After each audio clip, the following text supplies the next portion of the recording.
Estamos, hermanos, en una, disculpen mi voz, pero me van a escuchar así medio gangoso, ¿no?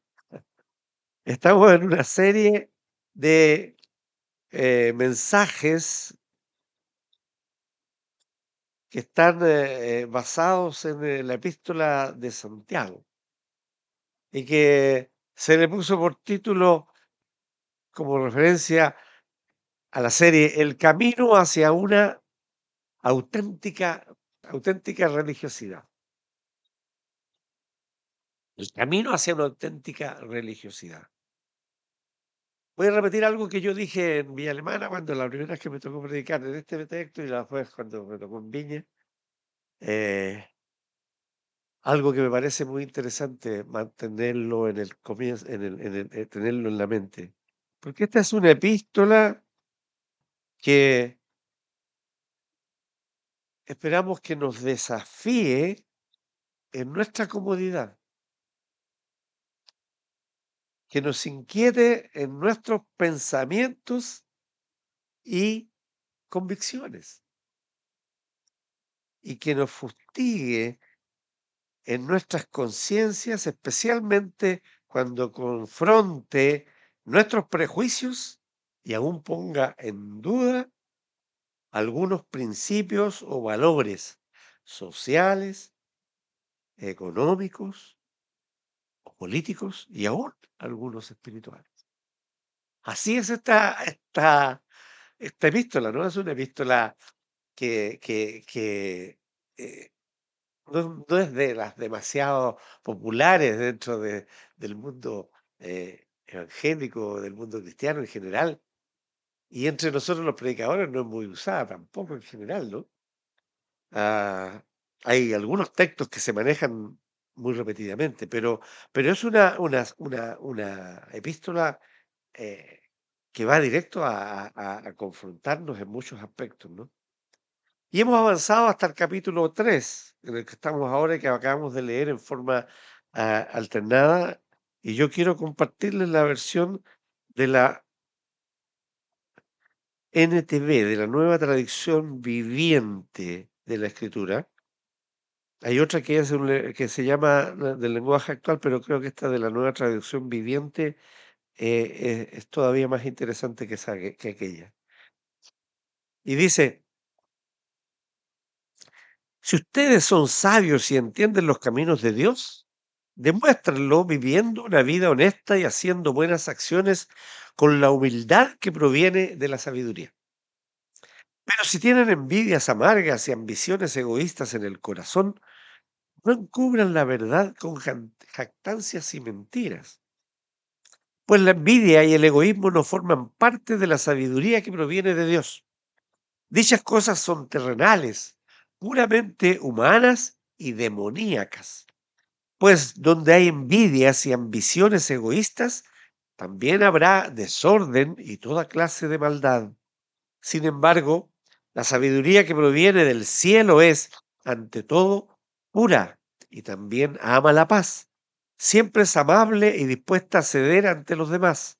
Está llena de compasión y del fruto de buenas acciones. No muestra favoritismo y siempre es sincera. Y los que procuran la paz sembrarán semillas de paz y recogerán una cosecha de justicia. Me parece interesante la forma como está traducido ahí el texto y en alguna manera nos permite, nos abre la mente y nos permite entender y comprender un poco más lo que Santiago quiere decir en esta carta, ¿no? Al comienzo de este capítulo, eh, Santiago se ha explayado sobre el control de la lengua o del lenguaje o el uso de la lengua. Ah, la que debe, él dice, debe ser controlada por el creyente para no ser tropiezo, para no causar daño a la iglesia, a las personas por juicios mordaces o incluso presenta la contradicción que se produce en el uso de la lengua o que representa la lengua. Con la lengua dice bendecimos a Dios pero también podemos maldecir a los semejantes. Y lo pone con una situación de una ilustración que habla del absurdo. Por una misma fuente puede salir agua dulce y agua salada a la vez, ¿no? Ah, por cierto, porque ustedes conocen aquellas algunas cosas que tienen, llaves, ¿no?, especiales, y por aquí le sale el café, le puede salir la llave, por allá le sale el agua, y por la otra le puede salir la leche. Salen por la misma boca, pero provienen de 3 fuentes distintas y solamente salen por la aquí está, en estos tiempos no estaba hablando de esas máquinas que tienen 3 salidas, ¿no?, sino de una fuente que produce, que da agua, no puede salir agua dulce o agua salada. Y dice más que una pequeña chispa, y yo me acordaba de esto, como yo no tuve que predicar este mensaje porque no me tocó el domingo pasado, a mí yo tenía que estar en Valparaíso, y me acordaba cuando leía el texto bíblico, me acordaba de los incendios que vivimos nosotros, que hemos sido testigos, ¿no? Una pequeña chispa enciende un voraz fuego. Una palabra puede desencadenar una gran crisis en lo social, en lo familiar, en lo eclesiástico, en lo político. Una pequeña chispa. Había una canción que nosotros cantábamos cuando éramos jóvenes, en el grupo teníamos, yo también tocaba la guitarra, no solo el David, ¿no? Antes que él naciera. Eh, y tocábamos en un grupo que teníamos en la iglesia allá en Santiago, en mi tiempo de juventud, estoy hablando hace 50 años, más o menos. Y había una canción que dice: "Un fuego abrasador comienza en una chispa".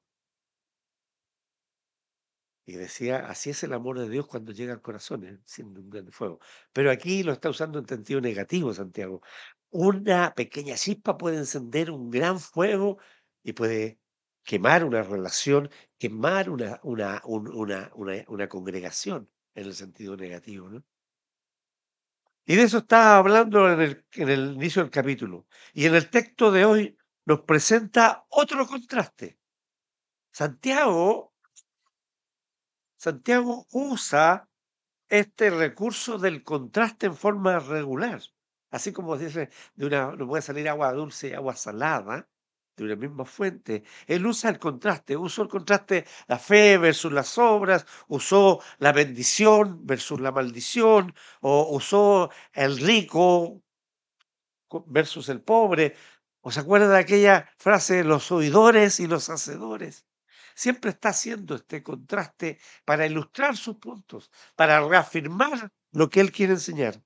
Y aquí nos habla de la sabiduría de lo alto versus la sabiduría humana, la sabiduría terrenal. Nos dice que una sabiduría la sabiduría que produce buen fruto, como la fe que produce obras, se recuerda que lo ha dicho antes, ¿no?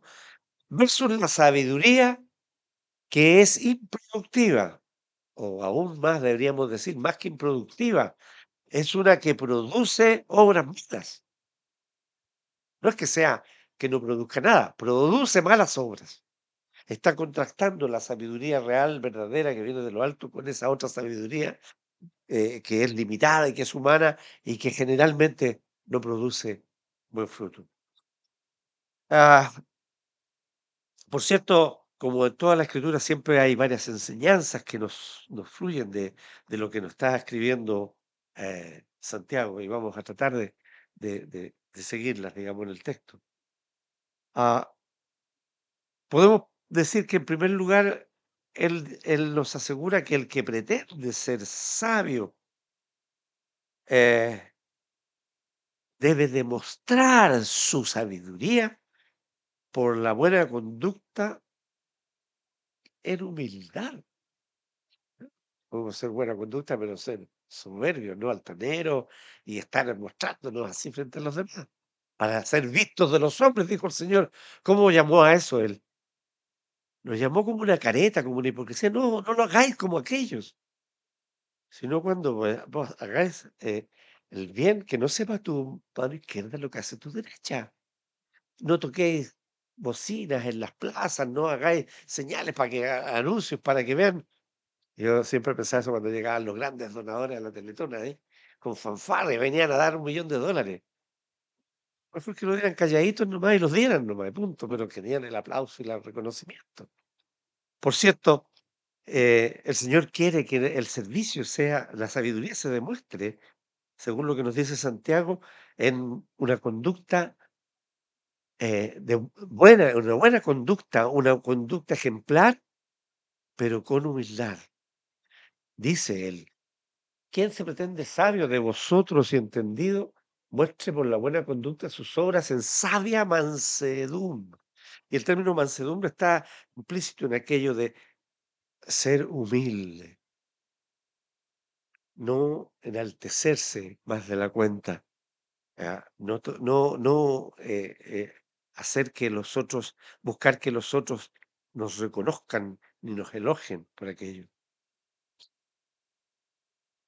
¿Sabe usted que la escritura, yo tenía mis dudas y empecé a hablar iba a dedicarme a hablar de la pura sabiduría y lo que dice la escritura o no, mejor me dediqué a seguir el texto nomás y le voy a agregar algunas cosas, pero los proverbios, por ejemplo, y varias partes más de la escritura nos hablan de la sabiduría. Y Proverbios dice al su comienzo, el principio de la sabiduría es el temor de Jehová. Y el apartarse del mal es la inteligencia.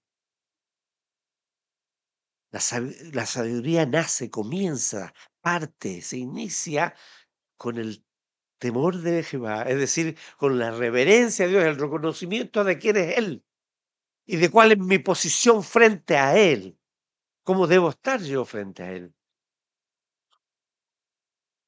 Pero pensaba, y la Escritura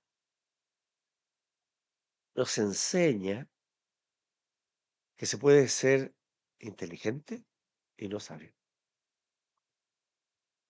Y la vida nos demuestra que puede ser un ignorante en muchos aspectos de la ciencia, del conocimiento y de cosas, pero puede haber una persona que sea en esas condiciones sabia. La sabiduría no es sinónimo en el sentido de conocimiento, de la inteligencia con conocimiento como los hombres lo entienden. Se puede ser muy inteligente, se puede tener mucho conocimiento, pero no ser sabio, ser un necio. Y el Señor Jesucristo lo ilustra. ¿Se acuerda de la parábola del rico insensato? El hombre, obviamente, era un empresario exitoso, inteligente, y de hecho, cuando vio que sus graneros estaban llenos, entonces planificó, vio qué es lo que podía hacer, se proyectó y decidió, voy a hacer unos graneros más grandes y voy a derribar estos que tengo y voy a construir otro y después me voy a relajar, voy a gozar de todo lo que tengo. Y el Señor dice que era un necio, porque esta noche dijo, la visión que tuvo fue en el sueño, esta noche vienen a pedirte tu alma y lo que has juntado, ¿de quién será? Y entonces el Señor después dice, así es el que es rico, no es rico para con Dios, es rico para sí mismo, ¿no? Pero él nos está diciendo que puede haber alguien que tenga capacidades muy importantes, que pueda ser brillante entre los hombres, pero puede ser un necio, o no necesariamente tiene que ser sabio. ¿Mm? Eh, El tema recurrente de Santiago, por cierto, que permea toda la epístola, es este que vimos al principio de la fe y las obras. En estricto rigor, obras por la fe. Y aquí las coloca como muestras de la sabiduría de lo alto. O sea, si no existen obras que demuestren esa sabiduría, no es probablemente la sabiduría de lo alto. ¿Mm? No hay esa sabiduría que viene de lo alto si no se actúa de esta manera, eh, con buenas acciones y con una vida honesta, una vida que realiza obras para los demás. Ah, por el contrario, él les dice, acuérdese, hay en la epístola una especie de diálogo con algún opositor, algún contradictor, puede ser real o puede ser aparente a quien le está contestando o preguntando Santiago. Y aquí a sus aparentes contendores o a los reales contendores les dice que si ellos actúan con celos, con envidias, o sea, con rivalidades del corazón, o sea, con contención del corazón, contencioso, ciertamente ese es el concepto que significa alguien que es litigante, que se usa en la esfera legal, ¿no? Eh, eh, pero es un disputador, es un discutidor, es un contradictor, es un polemista, o es alguien conflictivo, ese es alguien contencioso.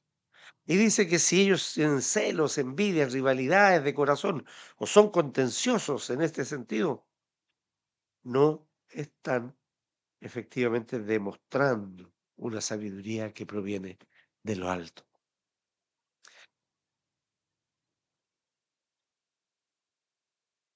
La sabiduría se demuestra en no participar, en no practicar conductas como la envidia, la rivalidad. No es correcta sabiduría si se está habitualmente en aquello, en lo confrontacional. Como la idea que a mí se me ocurre es que no se está refiriendo solamente a una opinión diferente, a una opinión divergente. Yo opino distinto. Por ejemplo, estamos en una asamblea, no, yo opino contrario a lo que opinan, sino que a una opuesta, a una expresada abiertamente como oposición, que generalmente es la que lleva, como describe el texto, a conflicto, ¿no? Incluso dice Santiago que practicar ello es ser presumido. ¿M? Os jactáis, dice, os jactáis, ¿ah? Os jactáis de aquello, faltando a la verdad.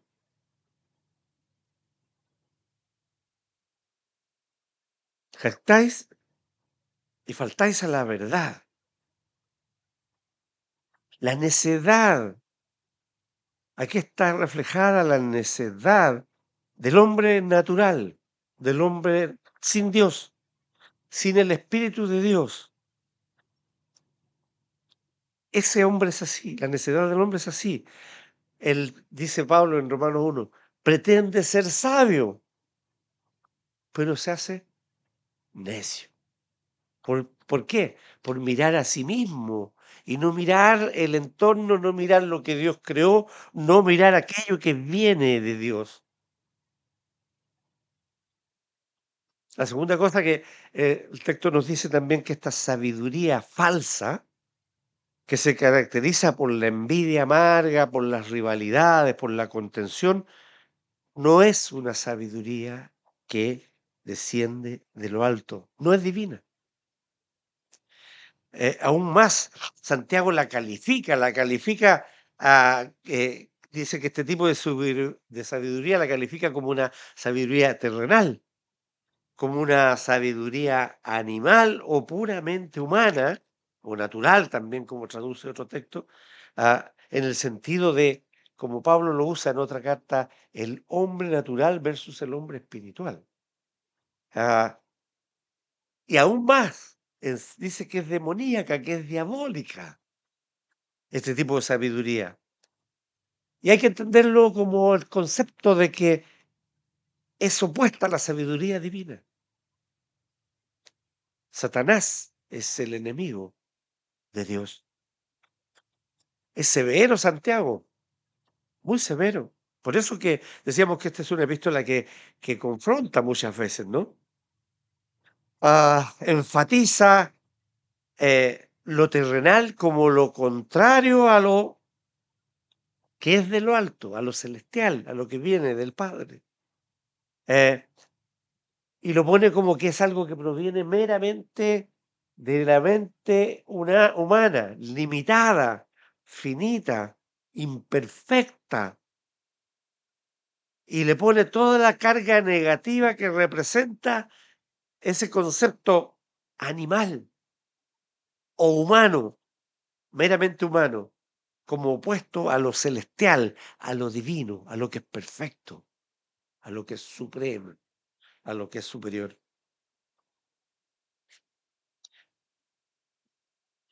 Y para acentuar esos conceptos, agrega la calificación de que esto es demoníaco o diabólico. Esto sería como el sumum, el máximo, ¿no? La suma máxima de la oposición o lo contrario a la sabiduría divina. Ah, es contrario a la sabiduría que proviene de Dios.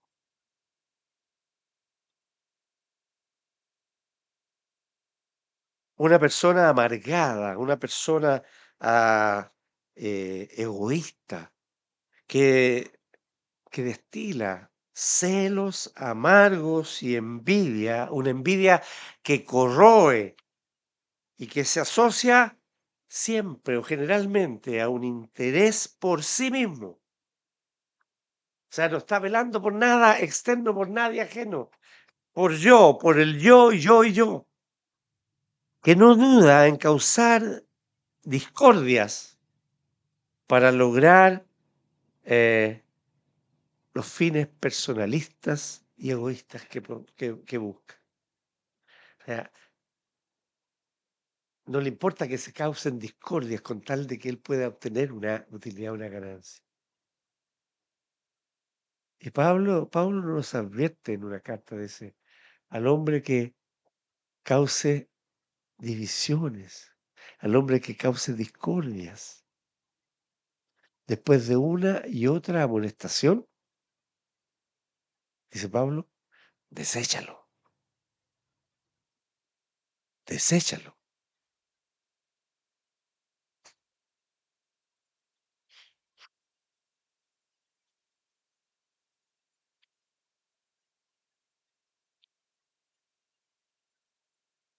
Recuerde que cuando nos dice que esta sabiduría humana, terrenal, opuesta a la divina, es diabólica, es demoníaca, probablemente Santiago lo debiera estar asociando con la enseñanza del Señor Jesús. Y probablemente, y nosotros que lo tenemos escrito con mayor razón debemos recordarlo, que Satanás es padre de mentira. El Señor Jesucristo le dijo a sus discípulos, Él es padre de mentira. Siempre ha sido mentiroso. Por lo tanto, el engaño forma parte de su forma de ser. Y esto también les reprocha en este concepto Santiago a sus aparentes opositores.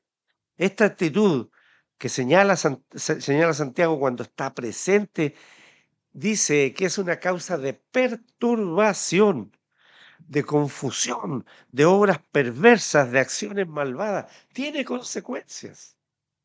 Por cierto, tiene consecuencias. Qué desastre, ¿no? Qué desastre este tipo de sabiduría, este tipo de maestros que usan esa inventada sabiduría en sus vidas y en sus enseñanzas.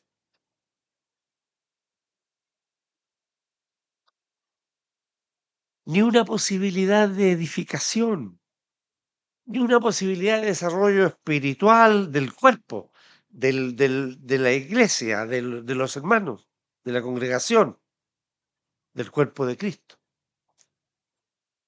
Donde ello existe, donde existe esta sabiduría humana, diabólica, ah, podemos asegurar que habrá deterioro de la vida espiritual, de la armonía, del crecimiento y del desarrollo de la iglesia. Es decir, en vez de fortalecer el cuerpo, podríamos decir, enferma.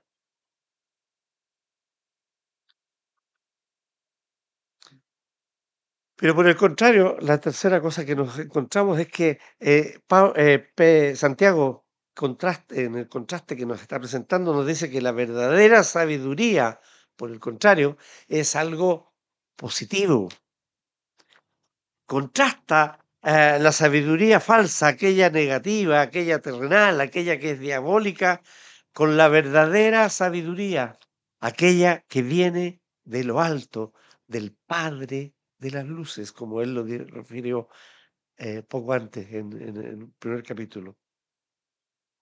Y esta sabiduría celestial es una sabiduría pura, es una sabiduría sin imperfecciones, sin imperfecciones espirituales, sin imperfecciones éticas o conductuales, sin mezclas que le quiten el brillo. Eso también implica que sea pura, o mezclas que le hagan más humana. Es el viento, ¿no?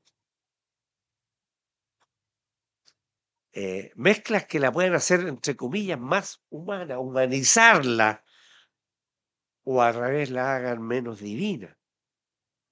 No tiene esas mezclas, la sabiduría celestial es pura, no tiene que mezclarse, no necesita complementos. Yo no necesito la sabiduría humana para complementar la sabiduría que viene de lo alto.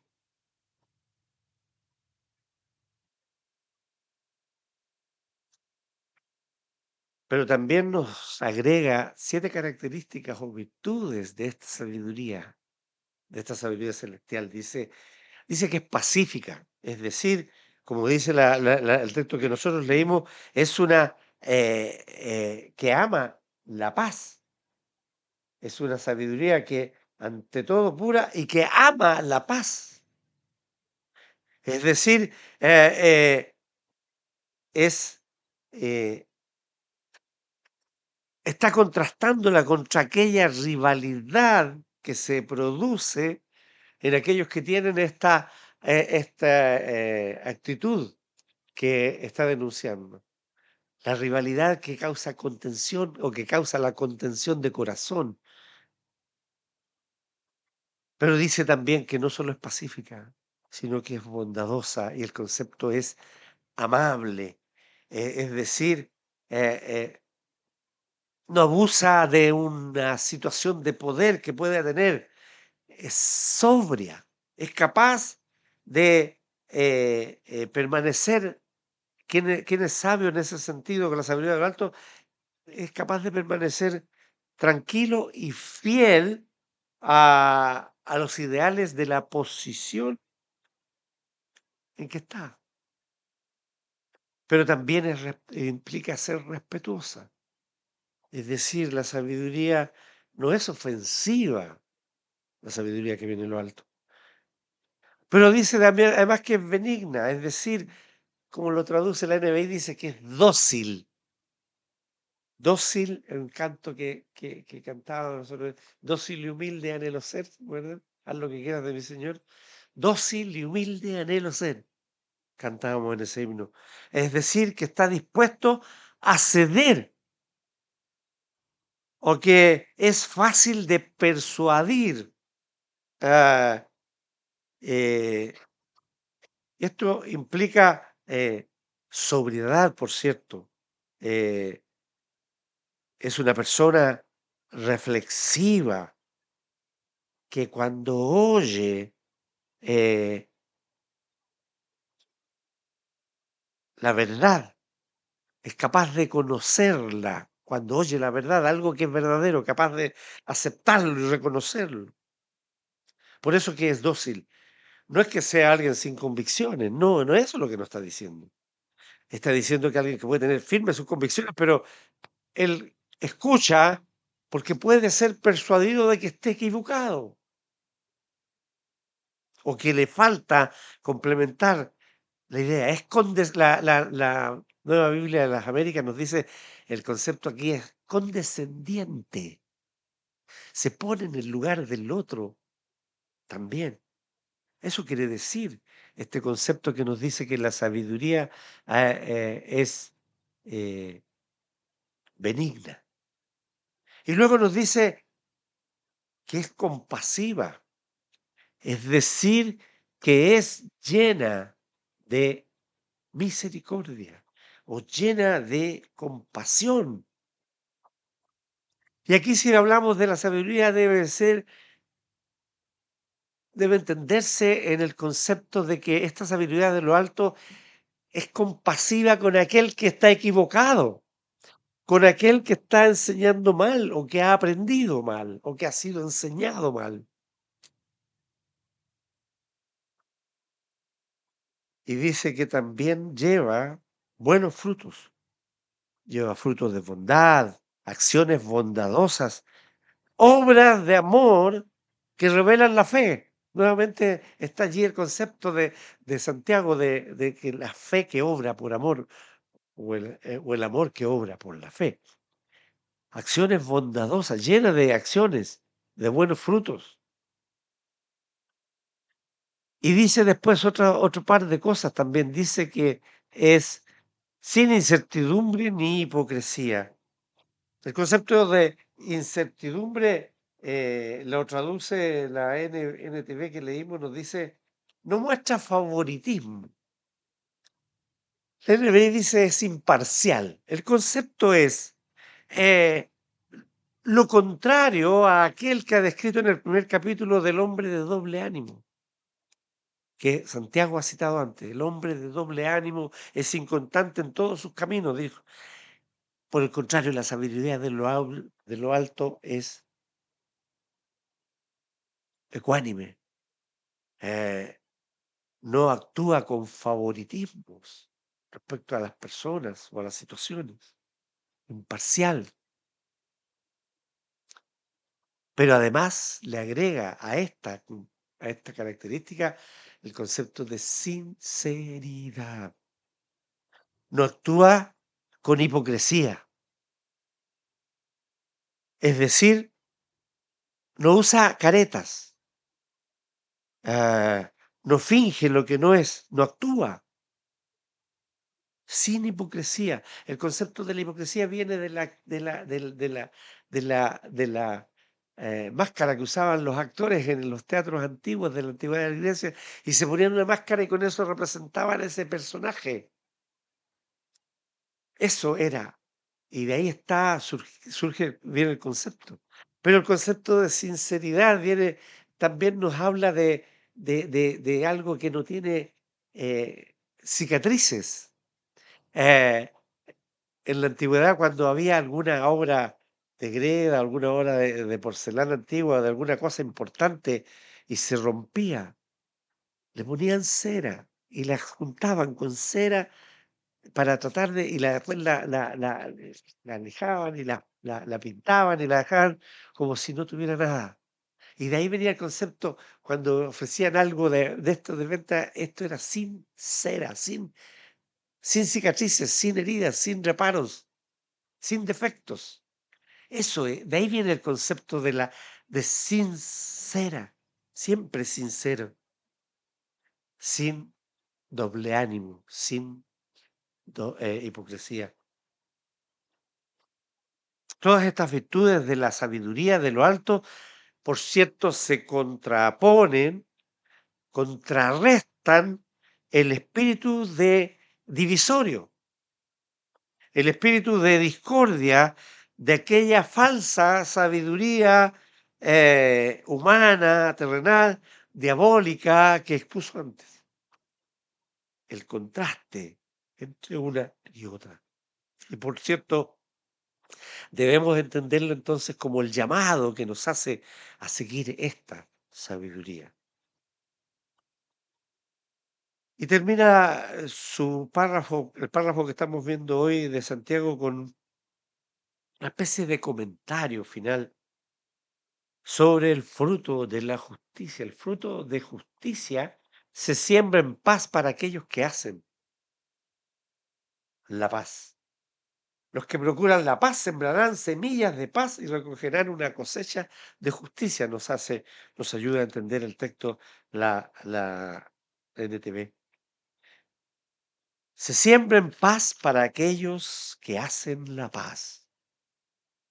Santiago eh, pone en relevancia la paz que viene eh, de Dios, junto con la sabiduría que viene de lo alto. Algunos comentaristas dicen que el fruto de justicia que está hablando aquí es la misma sabiduría de la que está hablando. Si eso fuera así, Santiago estaría diciendo que donde hay división no hay sabiduría. Por cierto, está diciendo aquello.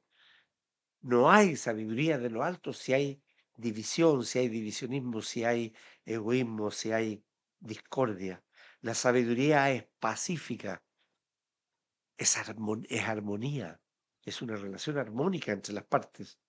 La sabiduría de Dios, por tanto, no siembra discordias.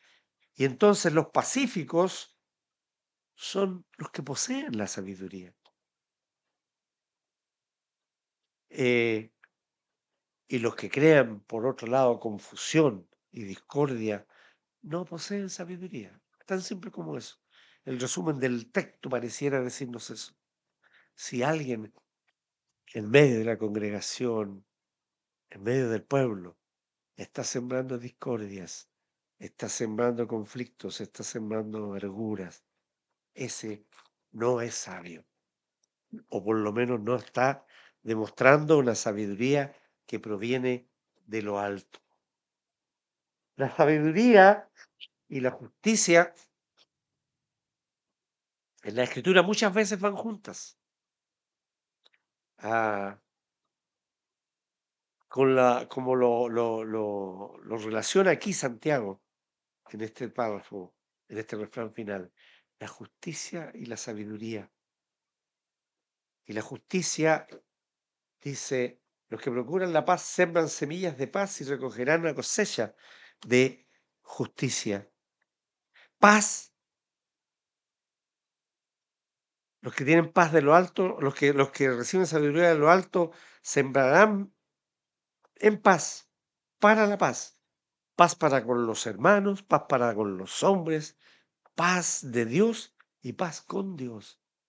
Es parte de el actuar de la sabiduría que proviene de lo alto. La pregunta que es para nosotros, ¿tiene sabiduría de lo alto? Entonces, siempre en paz para la paz, nos está diciendo Santiago. Y muestre la sabiduría de lo alto por medio de obras, con humildad, mostrar bondad, mostrar amabilidad, no tener prejuicios, ni discriminaciones, ni insinceridad. A eso somos llamados si queremos demostrar tener sabiduría de lo alto. Recordando siempre que la sabiduría de lo alto es aquella que proviene de Dios. Y por eso se relaciona con aquello que citamos de Proverbios. El principio de la sabiduría es el temor de Dios, es el entrar a relacionarse con el Señor, a reconocerle como lo que Él es, el Señor, el dueño, el sustentador de todo. En eso hay sabiduría. Que el Señor nos bendiga. Oremos. Dios y Padre Santo, infinito y eterno Señor, te damos gracias por tu palabra de esta día. Pedimos que tú, oh Señor, la bendigas en nuestros corazones, en nuestras mentes, que esta palabra tuya no vuelva a ti vacía, sino que obre en nosotros aquello para lo cual tú la has enviado. Guárdanos en tu amor, Señor, y acompáñanos en el resto de este servicio. Recibe, oh Señor, nuestra gratitud. Te lo rogamos todo en el nombre de Jesucristo, nuestro Señor y Salvador. Amén.